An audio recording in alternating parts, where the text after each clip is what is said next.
with our guest speaker for our Luncheon Plenary. I hope everyone's enjoyed their lunch. The food's been pretty amazing, hasn't it, I think, anyway. So our speaker is David Parsons, and David is a fellow for the Centre for Emergency and Disaster Management at Queensland University of Technology. He is a member of the National Critical Infrastructure Advisory Council's Organisational Resilience Expert Advisory Group. Try and say that quickly, hey? And is a member of the Mercy Health and Aged Care Board Quality Committee. David has presented at many international conferences in the areas of emergency management, adversity, leadership and organisational resilience. He holds degrees in emergency management and education and has completed an emergency management fellowship with the Emergency Management Academy in New York, and most recently the Leadership in Crisis program at Harvard Kennedy Business School. David is currently completing an emergency management master's at Charles Sturt University, and he'll be speaking to us today about critical decision making under pressure. So please join me in welcoming David to the podium.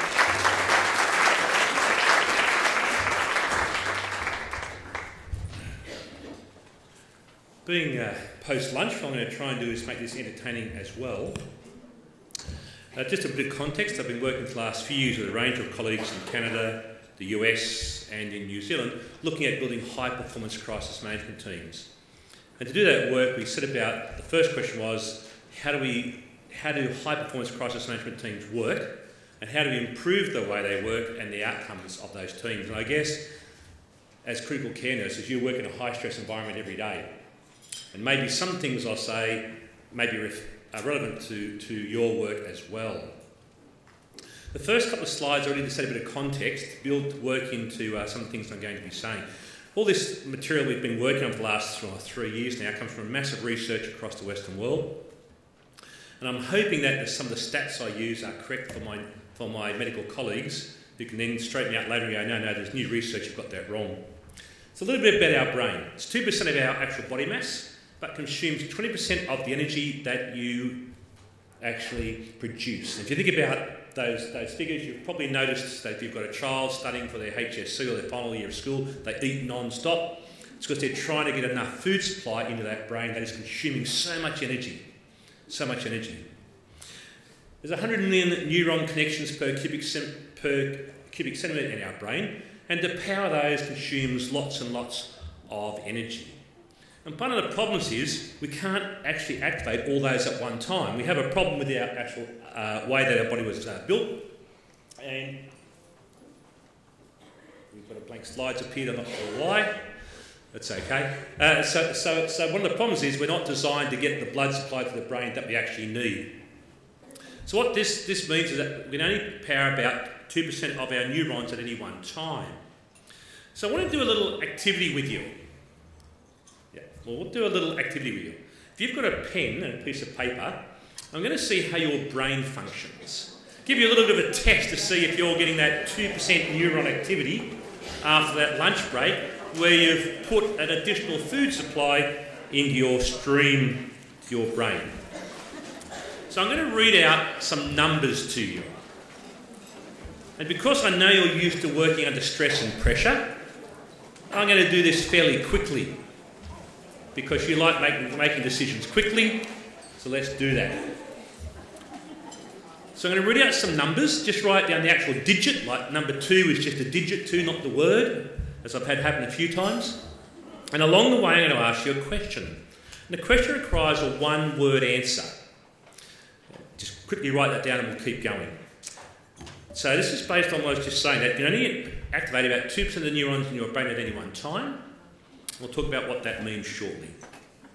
Write these numbers: 5, 7, 11, 12, 61, 102, 37, 84. A colour, any colour? 67, 14, 9, 33, 62. A piece of furniture, any piece of furniture? 141, 63, 19, 7, a genius, any genius, 68, 92, stop. I'm hoping this works. I've never done this with critical care nurses, but about 5,000 other people across the world. We'll see if we're like the rest of the world. This could be scary. Okay, let's go to the colour. What colour did you have? Red. Who had red? So far so good. What's another colour? Blue. I heard blue. Blues? Okay. So I heard a green. Who had green? Yeah. Pink. Okay. Are you psych nurses by trade, or? I got to say that's very unusual. I don't get too many of those. So I've done this with about 5,000 people. What other colour? How many yellows? Okay. You've probably visited the psych ward as well. So I have to say that out of 5,000 people around the world, the most dominant colours are always red and blue. You get an occasional green, occasional yellow. Only ever had 2 pinks over here in that. So let's try this other one.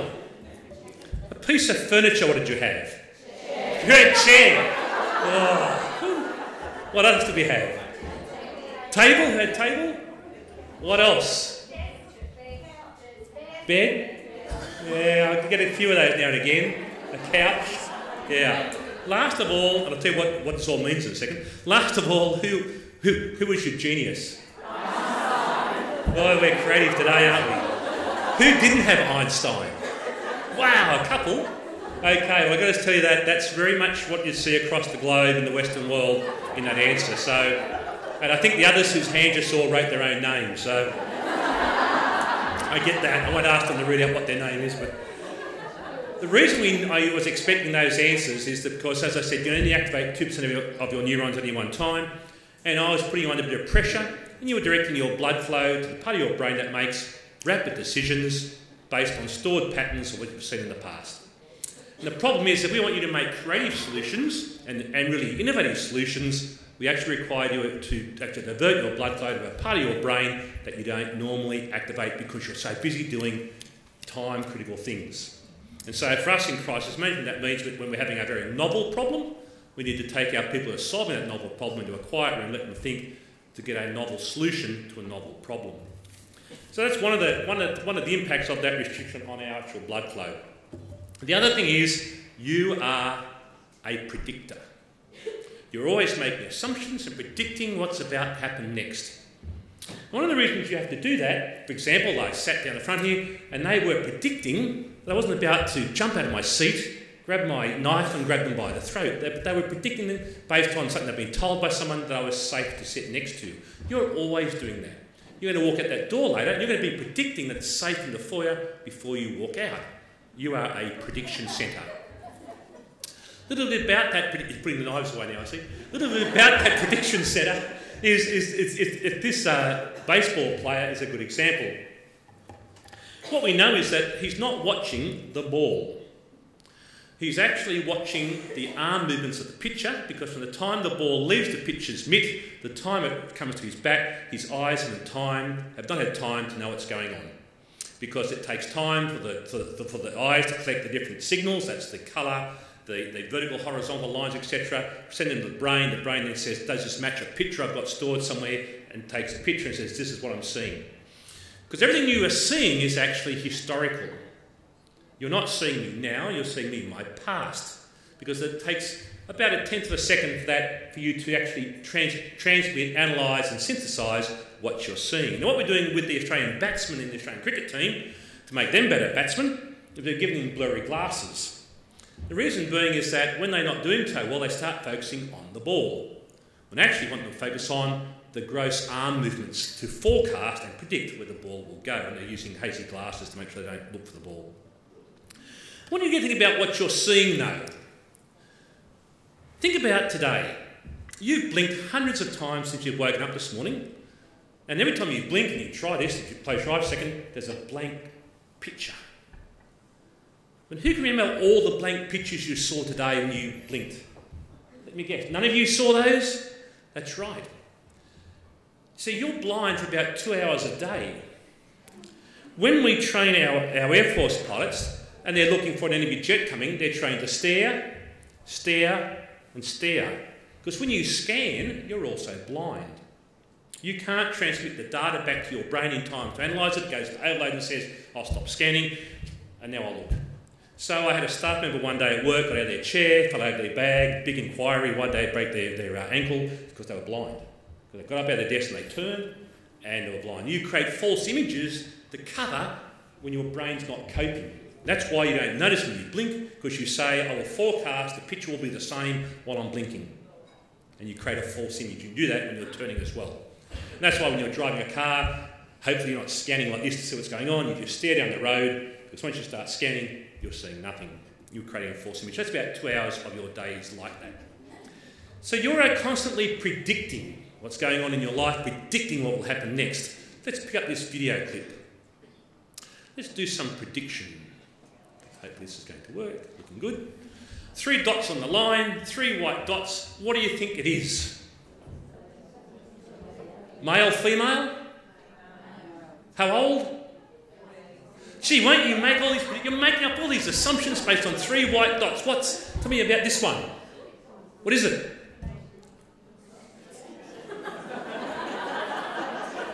Oh boy. What about this one? What sort of training background have they had? What sort of career? One more. Male or female? Young or old? We'll do one more. We might get one on the right in a second.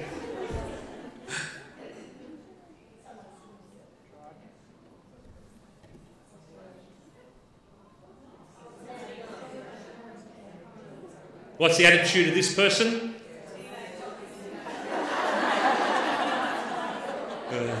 Okay.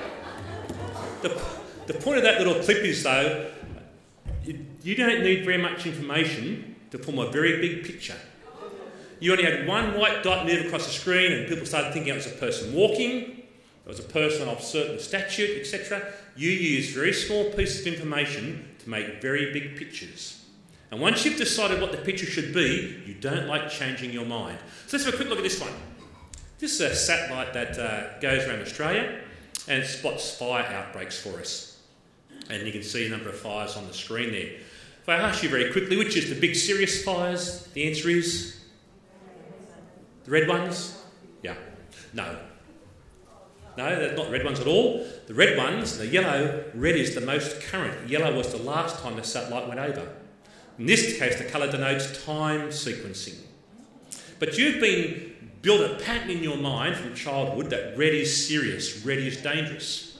And so you've applied that same past pattern to analysing a new picture, even though your idea was completely wrong. But that's what we do.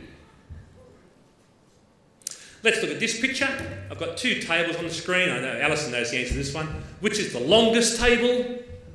Hopefully, would you know this one? Hoping before you go back to work with people again, which is the long one? Lots of uncertainty. Let's have a vote. Who thinks the left is the longest one? Thank you. Okay, who thinks the right's the longest one? Okay, because actually, as some of you are already saying, they're exactly the same. The table on the right is the table on the left turned 90 degrees. But one of the things you do to understand distance is you use colour tone. You use shadows and colour tone to determine what's happening around you. For example, in this video clip, you're going to watch a basketball roll across a court. Let's watch the ball back and forth. And now we have a shadow. Your brain's relaxed because you expect to see one.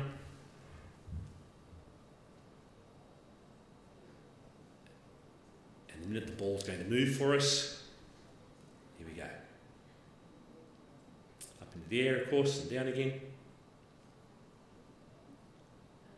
Yes, I can see some worried faces already. But how you judge movement, how I would have 10,000 years ago judged when to throw the spear at the gazelle running towards me, was based on the shadow the gazelle was casting. In fact, that's why at night we find it so hard to judge card movements and other things, because we're losing a critical element that we used to use to judge movement of shadows.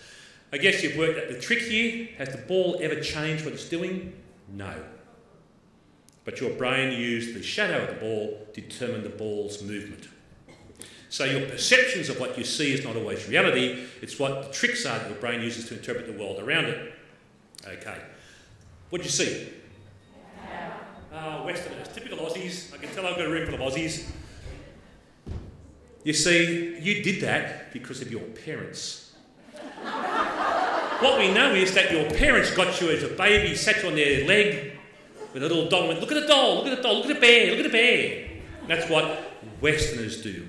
But I know that if I was in Vietnam or Cambodia and I asked the same question, they'd spend 6 times longer than you looking at context, cloud, the hills, the flowers. And I did a talk for a group of military commanders from across the region, including places like Pakistan and Asia. And they went, yeah, you Aussies, every time you turn up, the first thing we do is go and bomb something. We've got to say, can you just stop? Let's look at the situation here. And that's one of the problems is we go to a single point solution to a problem. If we bomb this city, we'll wipe out terrorism. No, we don't. But that's unfortunately how you've been trained to think in single point solutions to complex problems, thanks to your parents, we now know, rather than looking at context. And Sun Tzu, the great Chinese general said, or the great leader said, my best generals never go to war, they fix the context, which we're not very good at doing.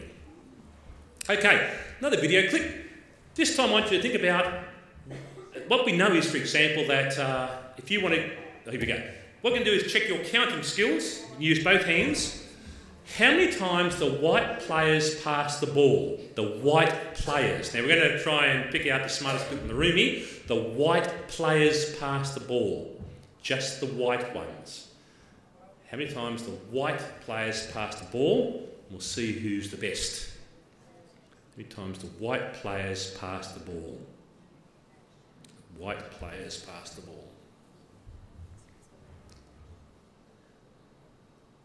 Okay. How many? 16.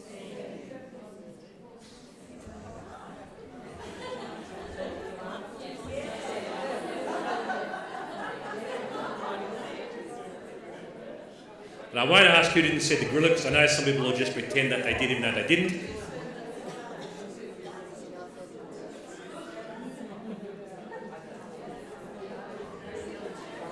We'll just re-watch that for the non-believers.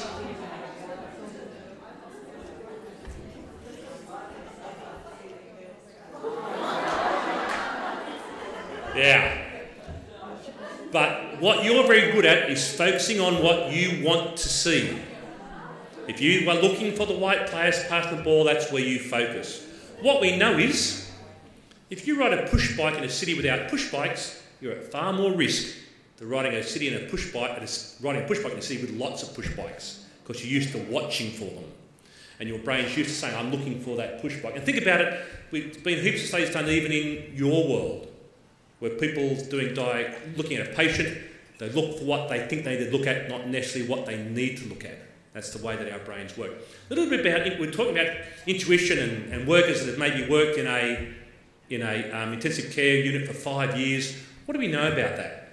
There's been lots of studies done about intuition. And what we know is that if I get that young graduate, and we have lots of time, that's the young graduate in red, and my experienced worker in blue, and they have endless time to solve a problem, their decision making actually in the end isn't that bad. It's fairly similar. But what we know is, as I compress the time frame, and I say, actually, you don't have 2 days to solve this, it's now 2 hours, 2 minutes and 2 seconds, you can see the performance of the new person in the red and the experienced person in the blue. But why is that? Well, what we know is, from all the research that's been done, is the experienced person turns up and there's all this information, and the young grad turns up and there's all this information. But what does my experienced person do? They immediately discard the majority of that information. They've learnt from experience that to solve this problem, I only need to look at those 2 or 3 things, and that gives me the answer. The danger here is that only works where you're repeating a past situation where that's correct too. So we see this happen with fire commanders a lot. This is what a lot of this study was done on people like fire commanders. They'd rock up, fire, I know what to do. Because they look at 1 or 2 things and work out the solution. That's fine, as long as that situation is a model of a past situation. But it flounders in novel events. So intuition can be good, but not in novelty.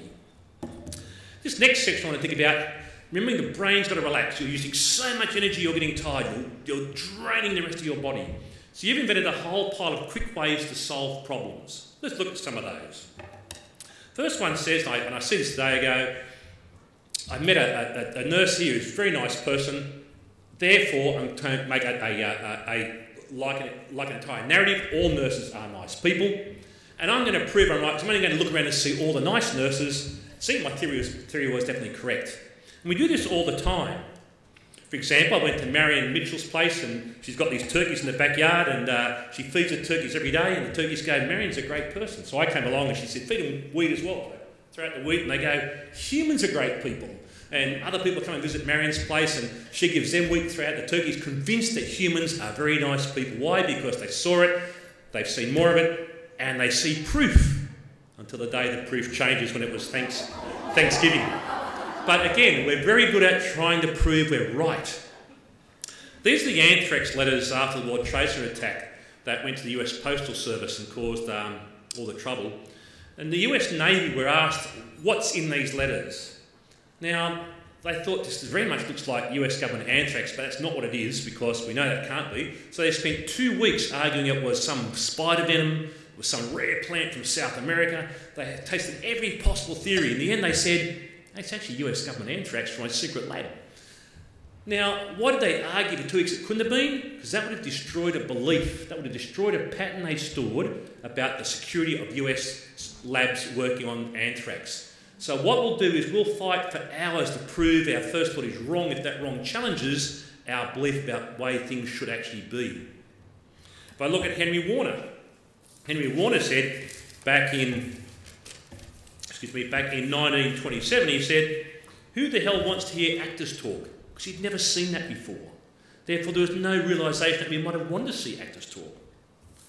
Thomas Watson, IBM, said in 1943, I think there's a world market for maybe 5 computers. Well, he was wrong. Alan Greenspan said when the GFC hit, he said, I found a flaw. I was shocked because for 40 years or more, I've been working in a financial system that worked really well. Well, guess what, Alan? It didn't the next day. But because you see something work well day after day, does not mean it will work well the next day. This is C.J. Smith, the captain of the Titanic. And he said, when anyone asks me how I can best describe my experience only 40 years at sea, I merely say uneventful. In all my experience, I've never been in any accident of any sort worth speaking about. Well, sucko, that changed, didn't it? But you will see a pattern and you will try to prove that pattern is true. Decca Recording in 1962, the Beatles rocked up and they said, we don't like your sound, guitar music's on the way out, and no group now has 4 males in it. Out you go. Went they wrong too. And Henry Ford said, you can read that one for yourself, we're actually not good at knowing what is not something we've seen in the past. We are very good at seeing past patterns repeat, but not forecasting what new patterns we'd like to see. When Citibank introduced the ATM, they did a customer survey and they said to you people, do you want ATMs? And you said, no. That's right. Though they went ahead anyway. So asking people for their ideas is not always the answer to the problem, because people will only know based on their past. Let's have a look at this quick video clip.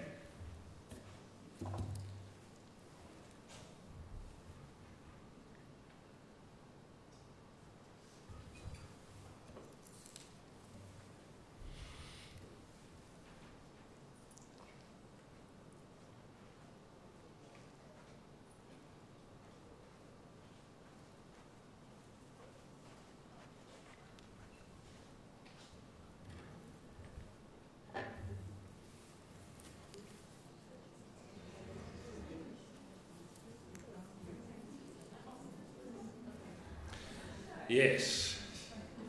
For those who don't believe, we'll just show it again.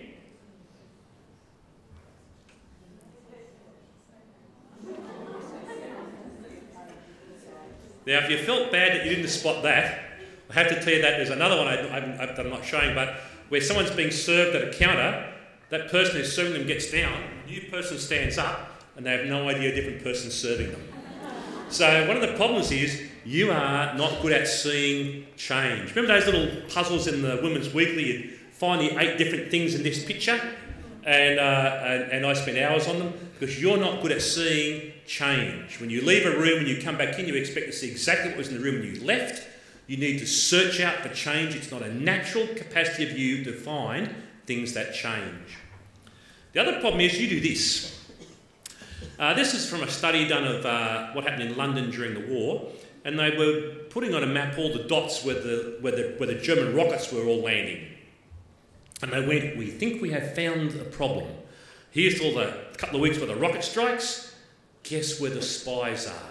So they thought, we better analyse this, because that's what you like to do. You like to analyse things, and put a story behind them, and that allows your brain to relax, which then means you use less energy in your brain. So they, of course, like good analysts, put some lines on the page and went, aha, where's the German spies? Yeah, you can see where they are, top right-hand corner, thank you. What about if I draw it this way? Where's the German spies? And in fact, the truth is, the matter, they couldn't aim these damn things. They're lucky if they got to England. So these were completely random dots. And if they waited for another 3 months, the screen was covered in dots. But you will take a small piece of information like those dots in the first video, you'll make a story around it, you'll say it must be true, and you'll store it, because then your brain can relax. Let's look at this story. On the left is Abraham Lincoln, on the right is John F. Kennedy. Lincoln, the 16th president, elected to Congress in 1846, and John F. Kennedy elected to Congress in 1946. Already I have some smiles because your brains are doing the right thing, thank you. Okay, both were shot and killed by an assassin with 3 names and 15 letters. John Wilkes Booth, Lee Harvey Oswald. Neither made it to trial. Lincoln's had a secretary called Kennedy, and Kennedy had a secretary called Lincoln. Both were killed on a Friday sitting next to their wives. It's a bit suspicious. Lincoln in the Ford Theatre, and Kennedy in a Lincoln made by Ford. Both were succeeded by a man named Johnson, Andrew Johnson, born in 1808, and Lyndon Johnson, born 1908. And I think for those people who've been smiling, because you know why that makes me excited? Because your brain's as clear as everyone else's. You like conspiracy theories. You'll come up with anything that explains something that allows your brain to relax, and you start to smile because you're happy, because your brain's now relaxing, and I thank you for that. So that's what we find. People love to explain things that they can put into a story and store a story. You can't store randomness, so you need to put things into a pattern or a storyline to be able to store it in your brain. I had a bit of a talk to Alison earlier before the session, and she said, there's a spooky person here. And I said, really? She said, yeah, there's a person in the room who really spooks me out. I said, okay. And I think I know who it is, so I'm about to disclose who you said, Alison. So this person, I did a bit of research, and I've shaken their hands, so I've checked it all out. This person is 8 times more likely than Alison to commit aggravated assault. This person's 10 times more likely than Alison to commit murder. This person's 15 times more likely to commit armed robbery than Alison, and 44 more times likely to commit sexual assault.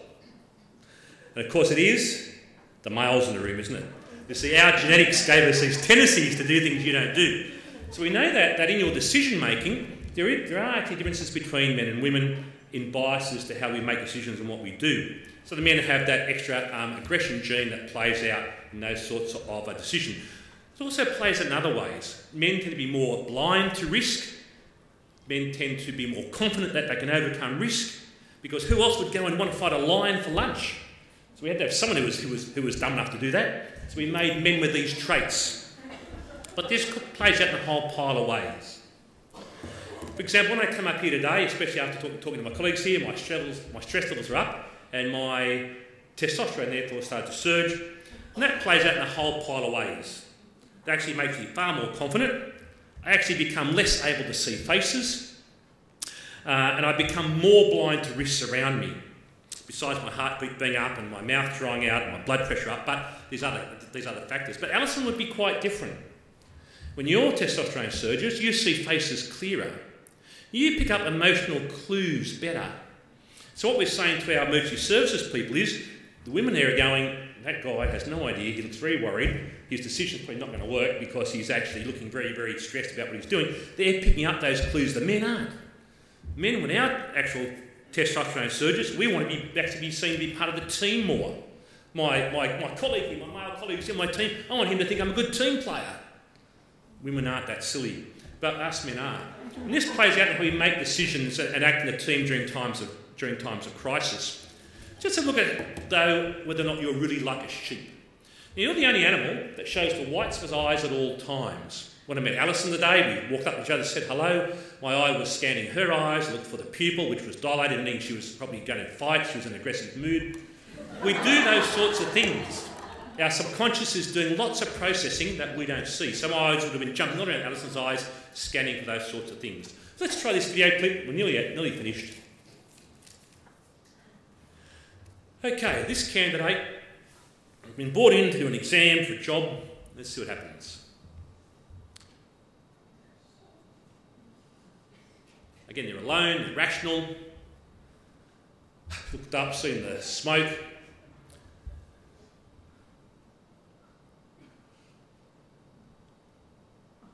And of course, their locus coeruleus has sent a non-conforming pattern. It's alerted the body. It's increased the body's ability to see minor movements and detect soft sounds.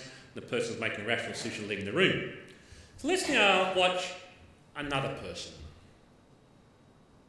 This time, they're in a group of actors. Same situation plays out.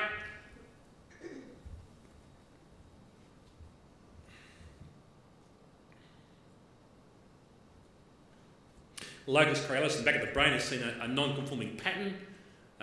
The gut's already producing fight and flight chemicals. Their hearing's improved. Their ability to see minor movements improved, and she's staying. You see, you have no desire not to be part of the crowd. You're a conformer. You seek to be accepted by your peers. Watch the time in the top right-hand corner. I don't think her test is going so well, but her acceptance by her social peers is strong.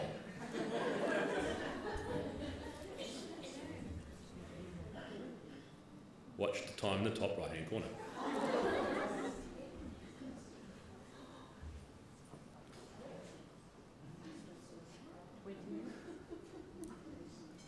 And wasn't she glad that lady came in? Okay. You see, you are a social animal. You've been designed to live in groups, to work in teams, to work in small communities, little small villages, which used to peak at about 120, because at about 120 is how many people you can know something about before you start to lose connections to people. And primitive villages all capped out at around that. The Roman legions, of course, the Roman battalions capped out at 120. North Face, if you buy their clothing, their factories cap out at about 140, and that's the reason that they do that. So you're a social animal, and you'll do what makes the team think you're with them rather than against them. We see this in the Sydney Harbour Tunnel, when they stop the cars and they say, "This is an announcement, please leave your car and go to the exit." People go, "I'm not getting out, no one else is." You see them grab their door handle, "Oh, wait, yep, can you please leave your cars?" Until eventually one person breaks from the crowd, bang, everyone's out of their car. So you are a social conformer. Last couple of things to finish up. This is David, Rick, Laurel, Kalpana, Mikhail, William and Alan, who died in the Columbia collision when their craft hit a piece of foam at 3,010 kilometres an hour. And I just want to refer what's in the report. The report said, and this is Linda Ham, she was the mission chair for this particular mission, and she was at the inquiry, and she was under interrogation. And the investigator said,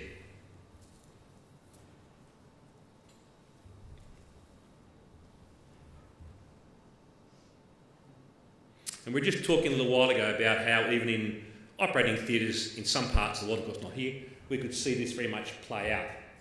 People will not raise concerns if they don't feel safe to do so. I want to just finish off with another last couple of quick stories, because we started 5 minutes late, so I'm going to go 5 minutes late, is the 60-30-10 theory. This is from Richard Hackman from Harvard University. He did a lot of study about high-performance teams.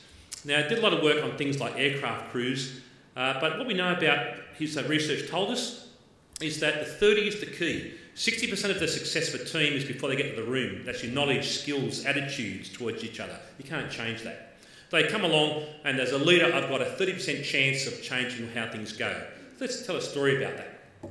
After 9/11, the US government funded a big project to try and work out why intelligence people don't work well together. And they did Project Looking Glass. And what they did was they got people together to try and catch a theoretical terrorist. And they'd go to the team, okay, introduce yourselves. Yes, I'm a level 52 level 52 CIA officer. I'm Jim. I'm Sarah and I'm a level 72 FBI officer. And they'd be Sam and I'm a sheriff and I actually shoot real criminals. They'd go in the room and introduce themselves. And they'd have time to catch the terrorist over the week. The second teams, the blue teams, did it a different way. They'd walk in and they weren't allowed to identify who they worked for.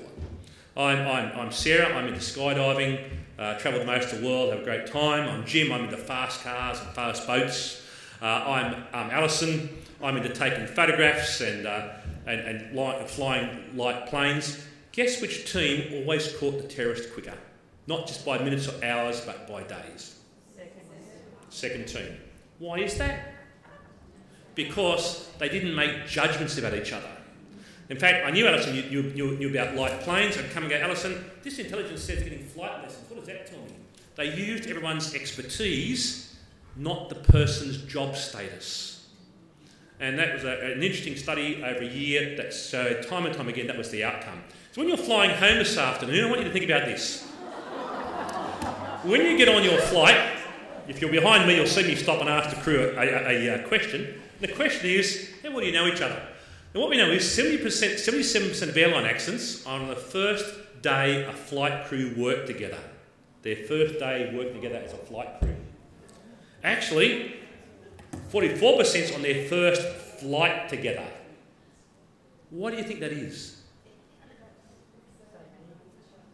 They haven't worked out how to communicate together. They haven't worked out each other's weaknesses and strengths. Yeah.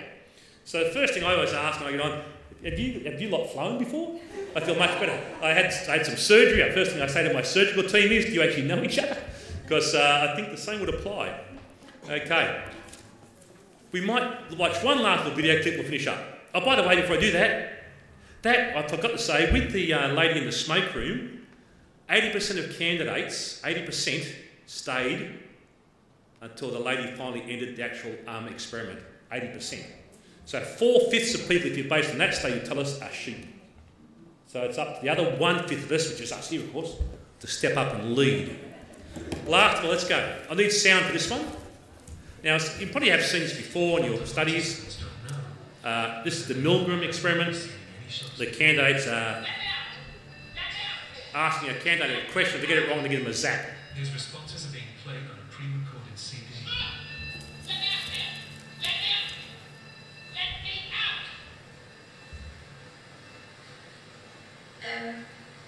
When I get to intense shock, and then extreme intensity shock, and then dangerous severe shock, I need to stop really, don't I? Well, the experiment requires that you continue. What about the dangerous severe shock, and then the XX? Well, please continue. Just continue the experiment. Thank you. Thank you. The participant here deferring to the professor, and that deferring to the professor carries with it a diffusion of responsibility.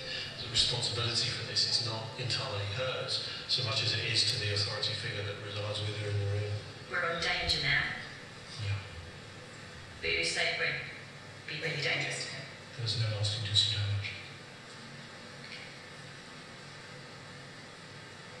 And he signed his form and everything, didn't he? He signed his form.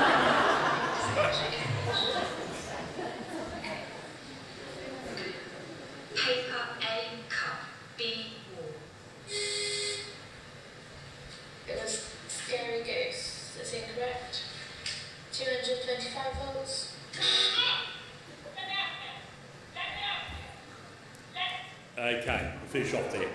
The point of that I want to talk about with that particular study is not that our university colleagues are very powerful over us, but that what we know is that 66% of the people would go to the death button if that guy at the back wore his white coat. When he took the white coat off, 23%. So little things send very strong messages. That uniform will drive people, even a white coat, to obedience to the end. So I just want to finish up by saying, good luck in your career. When you're in that operating theatre and I'm on the table, before I go down, I'll be asking the question, do you all know each other? I regularly told my surgeon, I hope you're actually listening to the nurses, because I don't think you are, God. And I've done that twice to 2 surgeons now.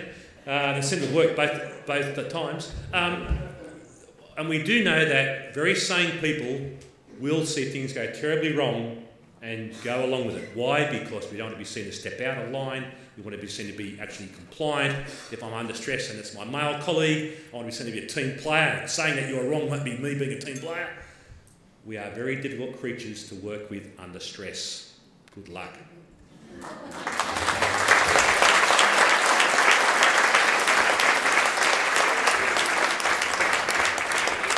Hey, does anyone have any questions?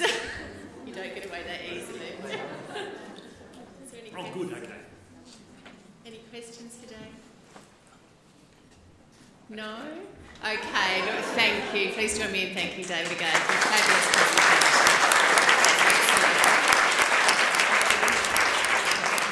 All right, I'll invite Di Chamberlain to come back up to the podium. Are you going to... No? Just come on. Get up here.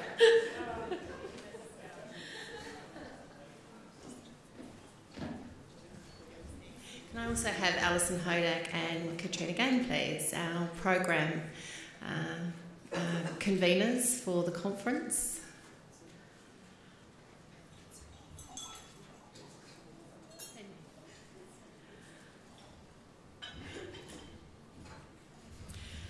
I really just wanted to bring these two women up here to say a huge thank you for the fantastic job I think they've done in organising what has been a really inspiring, educational, challenging and exciting program. And the feedback I've certainly heard from our delegates has been very, very positive.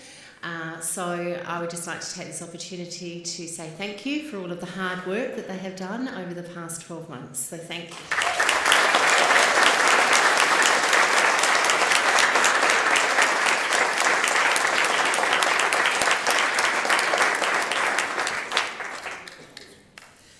I'll take this opportunity while I've been dragged up here to close the actual meeting, and I'd like to thank you very much for your attendance and for your engagement, and to our speakers who have done a really great job, and to our trade and sponsors who without them we wouldn't be here. So I look forward to seeing you in Brisbane in April. Please make that a date in your diary, and we'll have another good session again there. Okay, safe travels, and we'll see you soon. Stay for dessert. There's beautiful dessert. The reason we're just closing it now is we know a lot of people do have flights, and so we just wanted to say thank you to everyone before you took off madly with your bags running for the airport. So there is dessert coming out, which is really nice. As you know, the food's been fantastic, so please stay and enjoy. Thank you.